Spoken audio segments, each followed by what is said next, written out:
Haleluya, selamat pagi.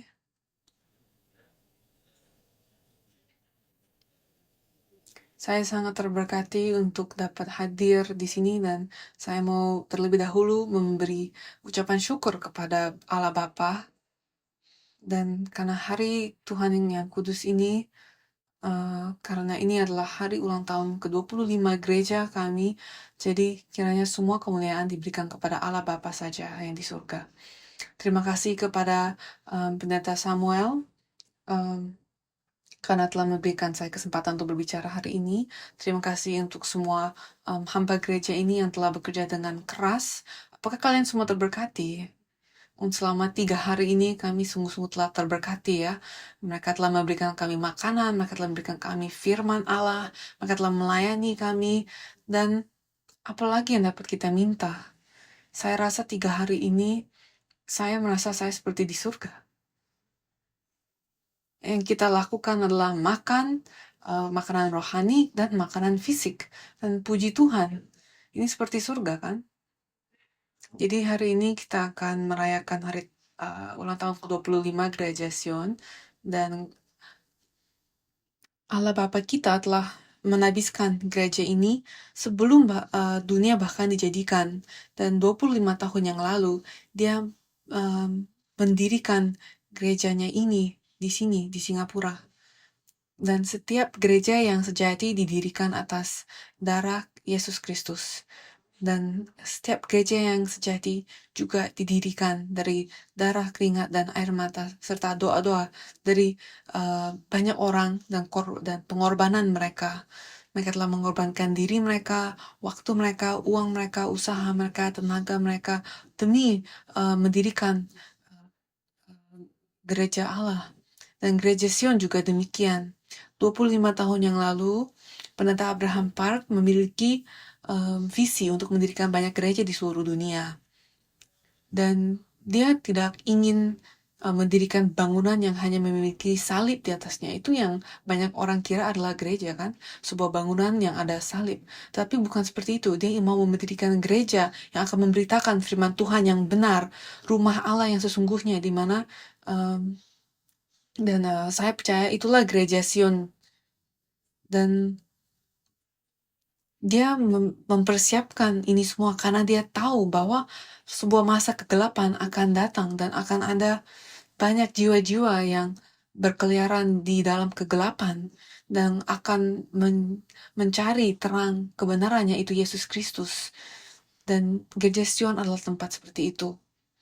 Betapa mulianya gereja ini yang telah didirikan oleh Bapa kita dengan tangannya sendiri. Gereja Sion adalah gereja yang indah. Lihatlah sekelilingmu. Lihatlah tempat ini. Tapi ini bukan gereja yang besar, ya kan? Ini bukan gereja yang besar menurut standar dunia, ya kan? Tetapi saya sangat kagum karena ini dapat terkelompok sebagai suatu gereja yang kecil kan. Tetapi pekerjaan penebusan yang dilakukan gereja ini sangat besar, sangat-sangat besar dalam skala. Lihatlah pekerjaannya. Lihatlah, di ruangan ini ada lebih dari 20 bangsa yang hadir.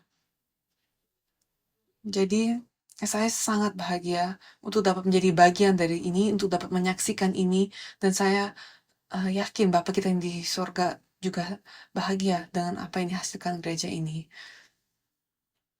Hasil yang dibuat oleh gereja Sion dalam pekerjaan penebusan sangat besar, tapi saya yakin bahwa akan ada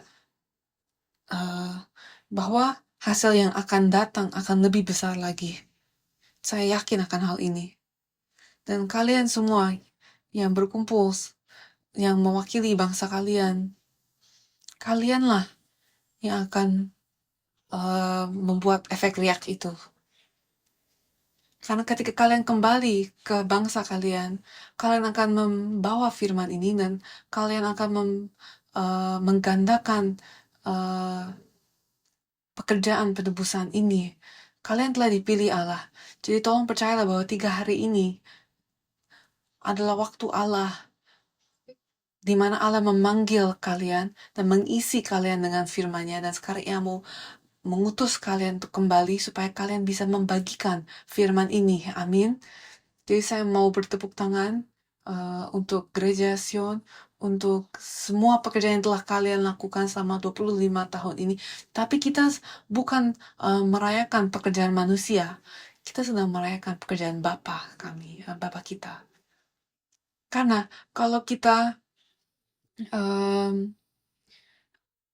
berlandas kepada sesama manusia, maka hanya akan ada pemecahan, pertempuran. Tetapi kalau Bapa yang bekerja, maka buah yang baik akan muncul. Jadi saya percaya bahwa gereja ini adalah sebuah buah dan adalah sebuah pekerjaan dari Bapa kita yang di surga. Jadi hari ini saya mau bagi suatu pesan, suatu khotbah dengan judul Bait Suci Yehezkiel, Puncak Iman. Apa itu Bait Suci Yehezkiel? Kalau kita baca tentang Bait Suci Yehezkiel di dalam Yehezkiel 40 sampai 48, Tuhan tidak pernah memerintahkan bait suci ini untuk dibangun. Dia menunjukkan penglihatan tentang bait suci itu kepada Yehezkiel, dan dia bilang kepada Yehezkiel untuk beritahu apa yang dia lihat dalam penglihatan itu kepada kaum Israel. Jadi kalau kita bandingkan penglihatan Yehezkiel kita bandingkan dengan penglihatan yang Yohanes terima di kitab Wahyu tentang Yerusalem baru, nah kalau kita bandingkan, keduanya sangat mirip. Oleh karena itu, pendeta Abraham Park mengatakan bahwa bait suci Yehezkiel adalah sebuah cetak biru dari Yerusalem baru, dan ini ditulis dalam seri sejarah penebusan ke-11. Dan penglihatannya itu adalah tentang bait sucinya, bahkan sebelum bait suci itu dibangun.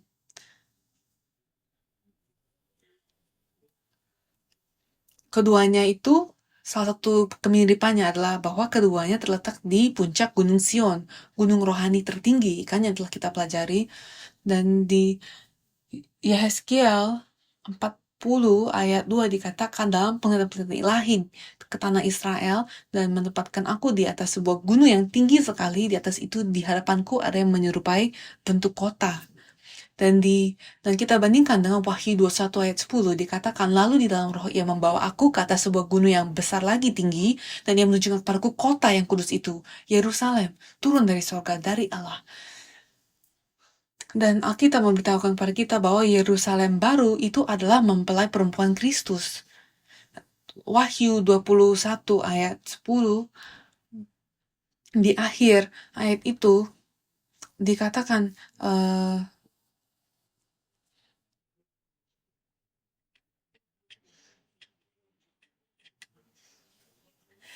di Wahyu 21 ayat 9 dikatakan di akhirnya, marilah ke sini, aku menunjukkan padamu pengantin-perempuan mempelai anak domba. Dan di Wahyu 21 ayat 2 dikatakan, dan aku melihat kota yang kudus, Yerusalem yang baru, turun dari surga, dari Allah, yang berhias bagaikan pengantin perempuan yang berdandan untuk suaminya. Jadi, bait suci Yehezkiel dan Yerusalem baru sama-sama menunjukkan kepada kita model dari gereja yang sejati, yaitu mempelai Kristus, kan?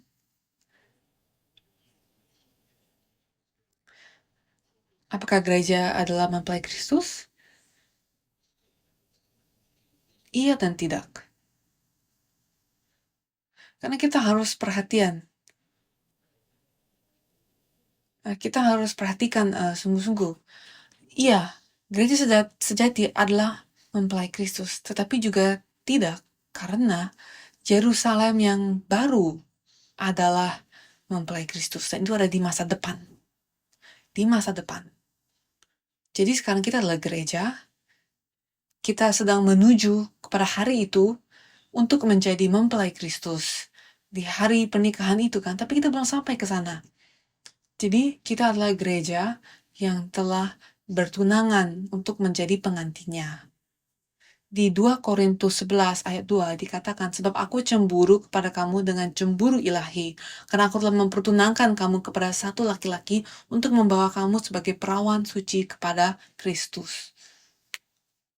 Jadi sekarang gereja telah bertunangan untuk menikahi Yesus Kristus. Dan pertunangan ini adalah seperti sebuah perjanjian, kan? Inilah sebuah perjanjian. Tapi kita belum dinikahi. Siapa adalah perempuan yang tercantik di seluruh dunia? Perempuan tercantik adalah perempuan pada hari ini pernikahannya. Dan itu adalah Yerusalem baru. Dia turun dari surga dan itu adalah perempuan yang tercantik. Itu adalah Yerusalem baru. Dan kita sedang menuju sana. Kita sedang di dalam perjalanan kita ke sana. Tapi untuk dapat mencapai ke sana, kita harus mendaki Gunung Sion. Kita harus sampai kepada puncaknya. Dan kita harus sampai kepada Yerusalem baru, kepada bait suci Yeskiel. Dan kita harus masuk ke dalamnya. Dan kita harus masuk ke tempat yang tertinggi, yaitu ke dalam ruang Maha Kudus. Itu adalah destinasi terakhir setiap kami. Saat kita sampai di sana, barulah kita menjadi mempelai Kristus. Amin. Jadi kita sekarang ada di dalam perjalanan ini bersama-sama ke tempat itu. Bagaimana kita dapat sampai ke situ? Ke puncak iman. Nomor 1, untuk ke sana kita harus kita harus melalui 3 tahap dan 25 langkah untuk mencapai puncak. 3 tahap dan 25 langkah. Dan menariknya, hari ini adalah ulang tahun ke-25 dari Gereja Sion. Jadi Gereja Sion adalah puncak tertinggi yang telah kita pelajari kemarin, kan. Dan bait suci Yeskiel dibangun di atas Gunung Sion. Namun untuk mencapai puncak bait suci Yeskiel di tempat ruang Maha Kudus, kita harus mendaki lebih tinggi lagi, kan. Jadi ada Gunung Sion, ada bait suci, dan di dalam bait suci ada tempat Maha Kudus di puncaknya. Ini adalah sebuah gambarnya, tuh ada gunung, dan di puncak gunungnya ada bait suci Yeskiel, dan di puncak bait suci Yeskiel ada 25, di puncak bait suci Yeskiel ada ruang Maha Kudus. Dan untuk mencapai ruang Maha Kudus itu ada 3 tahap. Pertama, ada 7 langkah untuk menuju ke pelataran luar. Itu ditulis di dalam Yeskiel 40 ayat 26. Ditulis bahwa ada 7 langkah menuju pelataran luar. Dan kedua, ada 8 langkah lagi menuju ke pelataran dalam dari pelataran luar. Jadi di dalam pelataran dalam itu ada mesbah pembakaran, ada mesbah korban bakaran, kan. Dan kalau kita lihat di Yeskiel 40 ayat 27 dikatakan di bagian selatan pelataran dalam ada juga pintu gerbang yang mengukur dari pintu gerbang sampai pintu gerbang di bagian selatan 100 hasta. Dan juga Yeskiel 40 ayat 31 dikatakan balai gerbangnya adalah sebelah pelataran luar, dan pada tiang-tiang temboknya terukir gambar pohon-pohon korma, dan tangganya ke atas ada 8 tingkat. Jadi terakhir ada 10 langkah atau 10 tingkat menuju bait suci itu sendiri. Di Yeskiel 40 ayat 49 dikatakan panjang balai suci itu adalah 20 hasta dan lebarnya 12 hasta. Orang dapat naik ke situ melalui tangga yang 10 tingkat, dan dekat kedua tiang tembok itu ada 2 tiang, satu sebelah sini dan satu sebelah sana.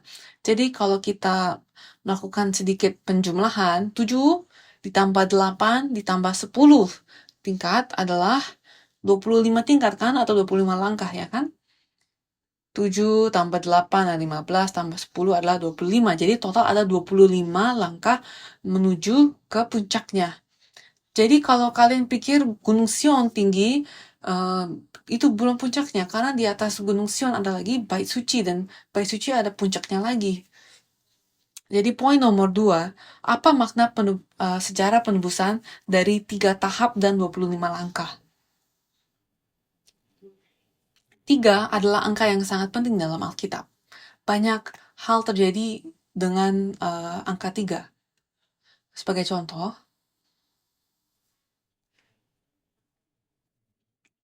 di Matius 21 ayat 33 sampai 43, Yesus berbicara tentang pemilik tanah kan, dan dia berbicara juga bahwa sejarah penebusan itu ada 3 tahap.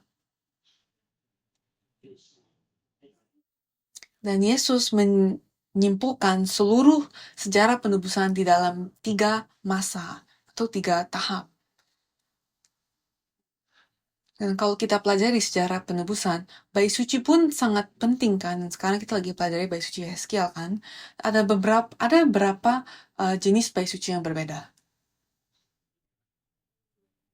Pendeta Abraham Park dalam buku-bukunya dia bilang ada 3 jenis bait suci. Yang pertama, jenis pertama adalah gedungnya. Gedungnya itu adalah sebuah bait suci kan, dan di perjanjian lama mereka sungguh-sungguh membangun bangunan yang beneran kan. Tetapi Yesus berkata, aku nggak butuh itu. Di masa perjanjian baru, Yesus mengajarkan kita bahwa kita adalah bait suci itu. Setiap manusia yang menerima Roh Kudus adalah bait suci. Tetapi pada akhirnya Allah mengingini sesuatu yang lebih besar lagi. Ada jenis bait suci yang ketiga. Dan kita akan lihat itu apa nanti. Jadi 3 tahap ini yang ditemukan di dalam bait suci Yeskiel juga cocok dengan 3 tahap yang Yesus bicarakan soal sejarah penebusan. Dan Yesus dan melalui penglihatan penglihatan Yeskiel, Tuhan sedang menyimpulkan sejarah penebusan kepada kita juga sama seperti Yesus. Sama seperti kesimpulan yang Yesus bicarakan melalui perumpamaan tentang pemilik tanah. Nah, di Matius 21 ayat 33, kita lihat, dengarkanlah suatu perumpamaan yang lain. Adalah seorang tuan tanah membuka kebun anggur dan menanam pagar sekelilingnya. Ia menggali lubang tempat memeras anggur dan mendirikan menara jaga di dalam kebun itu. Kemudian ia menyewakan kebun itu kepada penggarap-penggarap lalu berangkat ke negeri lain. Jadi, ini menunjuk pada masa hamba-hamba. Di Matius 21 ayat 34 sampai 36 dikatakan,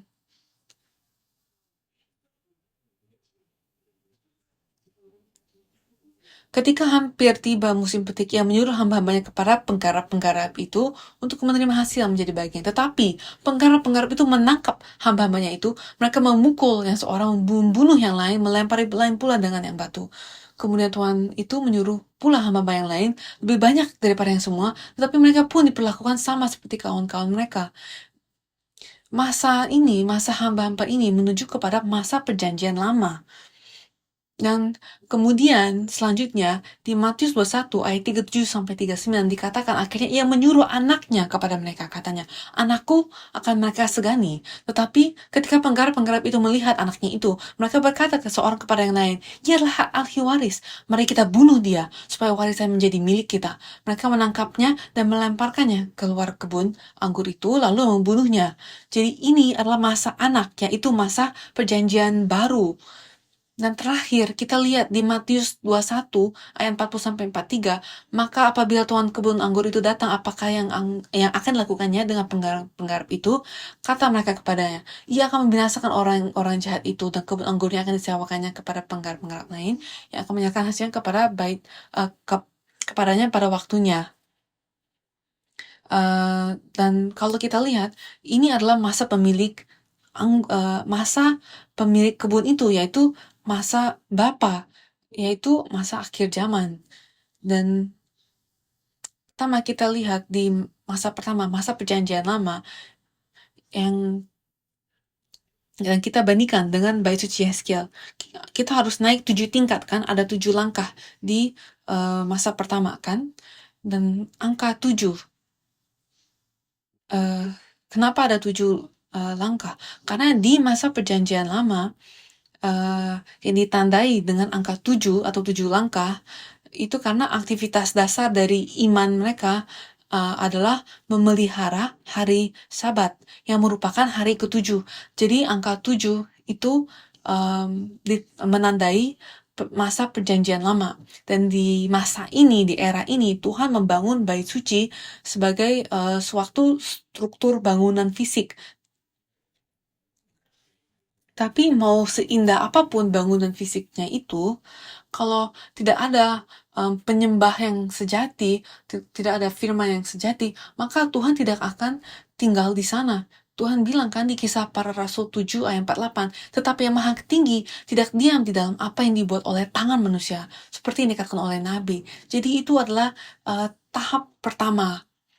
Dan tahap kedua adalah masa perjanjian baru yang ditandai dengan 8 langkah.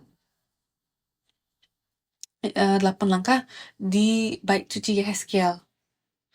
8 tingkat, ya kan? Yang kita baca di kitab Yehezkiel. Jadi, perjanjian baru ditandai dengan angka 8. Diwakili dengan angka 8. Angka 8 di dalam Alkitab berarti penciptaan kembali, awal yang baru.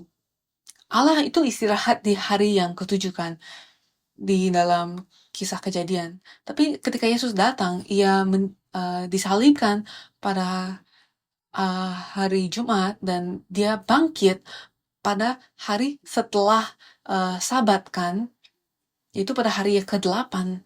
Dan makanya kita merayakan hari Tuhan pada hari yang ke-8 sekarang. Karena ketika Yesus bangkit kembali, ia memulai sebuah kehidupan yang baru, sebuah awal yang baru. Dan itu diwakili dengan angka 8. Dan di masa ini, di era ini, Tuhan tidak ingin struktur bangunan lagi sebagai bait sucinya. Di Yohanes 2 ayat 19 dikatakan, jawab Yesus kepada mereka, rombak bait Allah ini, dan dalam 3 hari aku akan mendirikannya kembali. Jadi bait suci apa yang Allah inginkan? 1 Korintus 3 ayat 16 dikatakan, tidak tahukah kamu bahwa kamu adalah bait Allah dan bahwa roh Allah diam di dalam kamu? Jadi Tuhan ingin mencari manusia untuk menerima firman Allah dan dipenuhi Roh Kudus Allah supaya Allah dapat tinggal di dalam kita. Orangnya harus menjadi bait sucinya. Itulah yang Yesus lakukan untuk kita. Dia datang untuk membersihkan kita dari dosa kita supaya kita dapat menjadi rumah bagi Allah. Dan terakhir, waktu yang terakhir, masa yang terakhir, yaitu akhir zaman.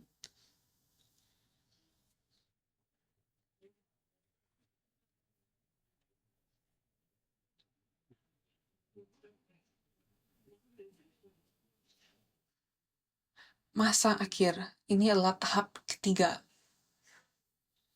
Dan di perumpamaan Yesus yang terakhir datang adalah pemilik kebun anggur, yaitu bapak anaknya kan. Di Matius 16 ayat 27 dikatakan, sebab anak manusia akan datang dalam kemuliaan Bapanya, diiringi malaikat-malaikatnya. Pada waktu itu ia akan membalas setiap orang menurut perbuatannya. Jadi ketika Yesus kembali, dia akan datang dengan kemuliaan Bapanya. Dan ini adalah masa pemilik kebun anggur, yaitu masa Bapa. Dan ini ditandai dengan angka apa? Untuk sampai ke puncak puncak bait suci Yehezkiel ada 25 langkah kan? Kita sudah lewat tahap ke-1 7 langkah, tahap kedua 8 langkah. Jadi sekarang tinggal tahap ketiga, yaitu 10 langkah. Dan mengapa angka 10? Apa arti angka 10? Di dalam Alkitab, angka 10 berarti kepenuhan. Di Efesus 4 ayat 13 dikatakan, sampai kita semua telah mencapai kesatuan iman dan pengetahuan yang benar tentang anak Allah, kedewasaan penuh dan tingkat pertumbuhan yang sesuai dengan kepenuhan Kristus. Inilah kepenuhan yang Tuhan Allah inginkan. Kepenuhan yang seperti ini yang ditulis di dalam Efesus 4 ayat 13.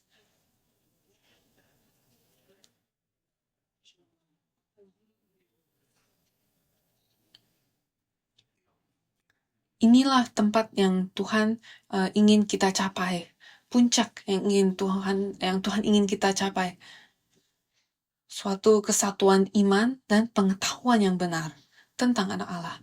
Maka dari itu kita harus terus mempelajari firman Allah. Pengetahuan kita akan firman Tuhan dan iman kita harus menjadi satu supaya kita dapat mencapai kedewasaan penuh dan tingkat pertumbuhan yang sesuai dengan kepenuhan Kristus. Jadi di masa ini, di era ini, Tuhan ingin kita menghasilkan buah. Ketika pemiliknya kembali, dia akan memberikan kebun anggurnya kepada para pekerja yang menghasilkan buah. Jadi kita sedang tinggal di masa ini sekarang. Berarti Tuhan ingin buah.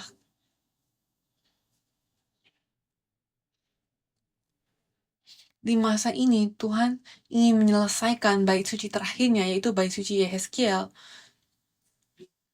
Jadi, ini adalah bait suci yang seperti apa? Di perjanjian lama ini adalah bangunan, tapi di perjanjian baru ini adalah orang, manusia. Tapi di masa akhir zaman, ini adalah seperti apa bait sucinya? Yerusalem baru mempelai Kristus.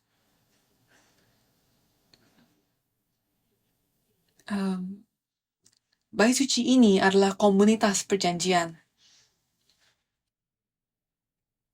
Di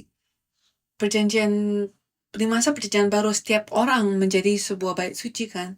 Tapi sekarang di masa akhir zaman Tuhan ingin supaya ini semua disatukan, supaya setiap orang yang memiliki bait suci dalam hatinya dipersatukan menjadi satu komunitas perjanjian. Inilah yang Allah inginkan. Inilah bait yang Allah inginkan di masa akhir zaman. Semua hamba-hambanya berkumpul bersatu menjadi satu. Jadi di Efesus 2 ayat 20-22 dikatakan, yang dibangun di atas dasar para rasul dan para nabi dengan Kristus Yesus sebagai batu penjuru, di dalam dia tumbuh seluruh bangunan, rapi tersusun, menjadi bait Allah yang kudus, di dalam Tuhan. Di dalam dia kamu juga turut dibangunkan menjadi tempat kediaman Allah di dalam roh. Jadi kita sedang dibangun secara bersamaan. Mungkin kalian pikir, saya nggak peduli orang lain itu ngapain. Yang penting saya pelajari firman, saya menjadi bait suci Allah, itu cukup. Tapi enggak, Allah bilang kalian sedang dibangun bersama-sama untuk menjadi suatu kediaman Allah di dalam roh. Jadi, di masa ini, di era ini, hal yang paling penting adalah kesatuan dan kasih. Di Efesus 4 ayat 1-3 dikatakan, sebab itu aku menasihatkan kamu, aku, orang yang dipenjarakan karena Tuhan, supaya hidupmu sebagai orang-orang yang telah dipanggil berpadanan dengan panggilan itu, hendaklah kamu selalu rendah hati, lemah lembut, dan sabar. Tunjukkanlah kasihmu dalam hal saling membantu, dan berusahalah memelihara kesatuan roh oleh ikatan damai sejahtera. Inilah yang diperlukan. Karena apa? Kalau kita lihat ayat 4-6 dikatakan ada satu tubuh dan satu roh. Satu pengharapan. Satu pembaptisan. Satu Tuhan, satu iman, satu baptisan, satu Allah dan Bapa dari semua. Allah yang ada di atas semua dan oleh semua ada di dalam semua. Jadi kita menjadi satu. Kita menjadi satu bait suci. Kita dipersatukan untuk menjadi satu bait suci. Jadi kita harus naik Gunung Sion secara bersamaan. Kita harus sampai kepada puncak bait suci Yehezkiel secara bersamaan. Sekarang Allah ingin iman kita disempurnakan seperti iman Abraham. Angka 10 itu adalah angka kepenuhan kan, angka kesempurnaan. Dan dikatakan juga di Yakobus 2 ayat 21-22 dikatakan, bukankah Abraham bapa kita dibenarkan karena perbuatan-perbuatannya ketika ia mempersembahkan Ishak anaknya di atas mezbah? Kamu lihat bahwa iman bekerja sama dengan perbuatan-perbuatan. Dan oleh perbuatan-perbuatan itu iman menjadi sempurna.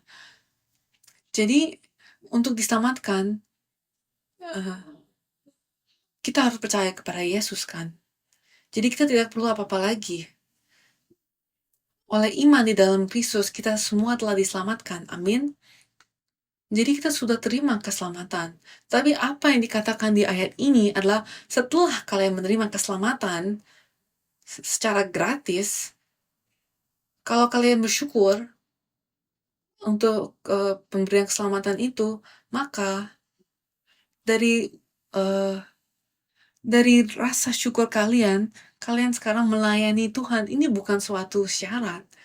Tapi kalau kalian sungguh-sungguh mengasihi Allah dan kalian mau mengucap syukur kepadanya, kalian melakukan perbuatan-perbuatan ini. Dan melalui perbuatan ini, iman kita menjadi sempurna. Itulah cara kita sampai ke puncaknya. Di Wahyu 19 ayat 8 dikatakan, dan kepadanya dikaruniakan supaya memakai kain lenan halus yang berkilau-kilauan dan yang putih bersih. Dan lenan halus itu adalah perbuatan-perbuatan yang benar dari orang-orang kudus. Ya kan? Dikatakan di sini bahwa lenan halus itu adalah perbuatan-perbuatan yang benar. Jadi agar untuk menjadi pengantin Kristus, kita harus memiliki perbuatan-perbuatan perbuatan-perbuatan yang benar. Jadi pekerjaan kita harus benar dan kudus. Gereja Sion sekarang ada di umur yang ke-25. Dan saya percaya dia sudah siap untuk menjadi pengantin Kristus. Selama 25 tahun, kalian telah kalian telah bertahan dengan baik. Dan kita memang harus menghasilkan buah yang sesuai dengan panggilan kita. Dan kita telah menerima firman yang indah ini, firman sejarah penebusan. Dan saya percaya ini adalah firman yang sangat kuat. Dan mari kita gunakan firman ini untuk menghasilkan buah di dalam kehidupan iman kita. Amin. Jadi sebagai kesimpulan, kita harus memiliki iman yang layak untuk menjadi mempelai Kristus.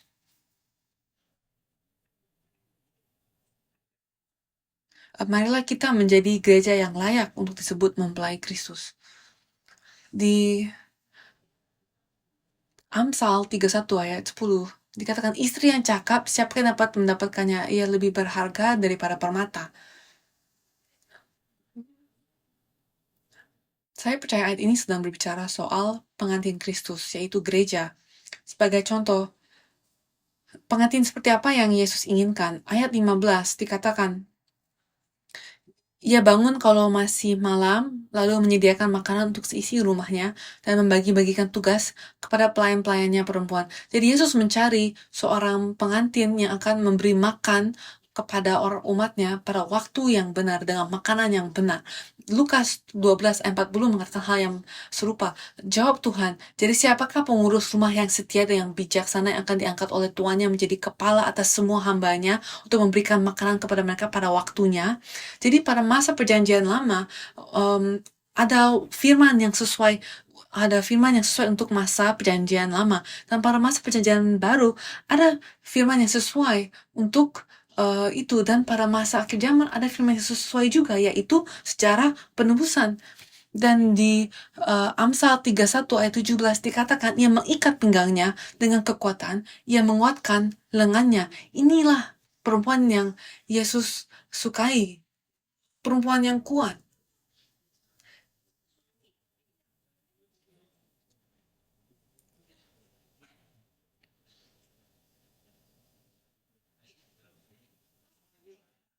Apakah seperti ini maksud ayatnya?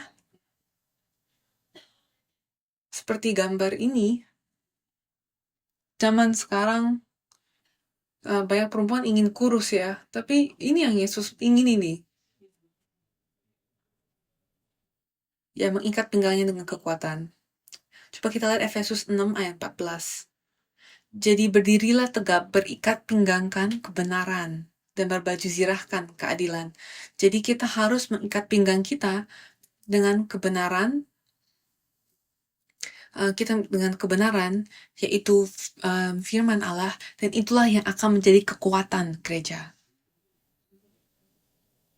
Dan untuk kita punya firman sejarah penebusan ini yang sangat kuat.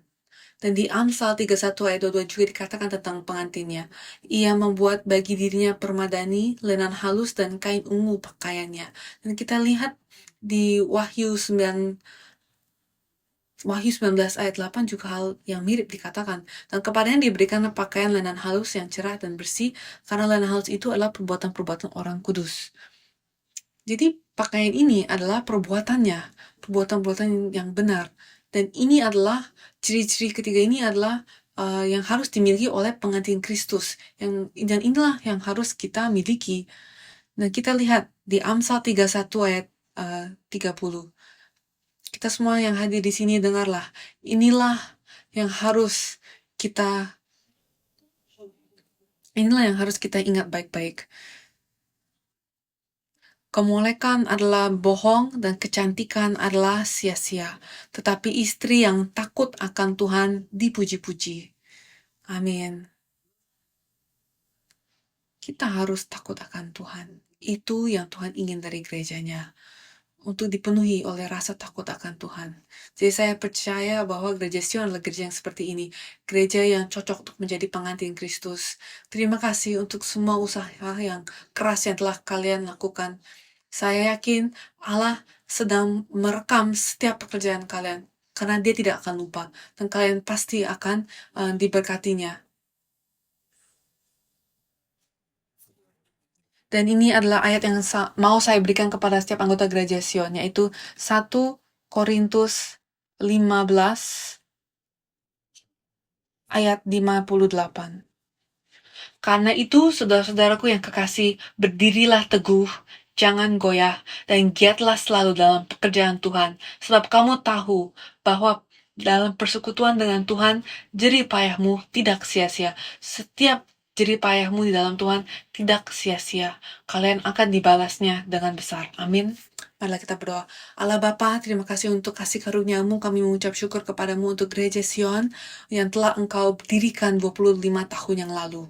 Dan sekarang dia telah bertumbuh menjadi suatu gereja yang indah, mempelai Kristus yang cantik, yang telah diperlengkapi dan diperkuatkan dengan firman secara penebusan. Dan kami mengucap syukur Bapa untuk kemuliaan-Mu. Dan kami berdoa agar 25 tahun lagi Engkau tumbuhkan gereja ini untuk melakukan pekerjaan yang lebih besar lagi. Kau berkati setiap anggota gereja ini supaya mereka dapat berdiri dengan firman secara penebusan, mereka dapat kuat dan sehat secara fisik, dan keluarga mereka boleh diberkati, dan iman mereka boleh dilanjut sampai ke anak mereka, dan supaya gereja ini dapat terus berdiri dan berkembang, dan kiranya firman sejarah penebusan-Mu boleh muncul seperti bagaimana terang-Mu bersinar dari bait suci Yehezkiel. Dan berkatilah setiap pendiri gereja, setiap pemimpin gereja ini, dan kiranya gereja ini memperlihatkan bait suci Yehezkiel. Dan kiranya Bapak Kau berkati setiap wakil IMW yang hadir hari ini. Kiranya Kau perkuatkan setiap mereka ketika mereka kembali kepada negeri mereka masing-masing. Dan kiranya mereka dapat menjadi pembicara-Mu yang benar, terang-Mu yang benar, yang memancarkan terang Yesus Kristus, dan mereka dapat membawa firman sejarah penebusan-Mu sampai ke ujung bumi.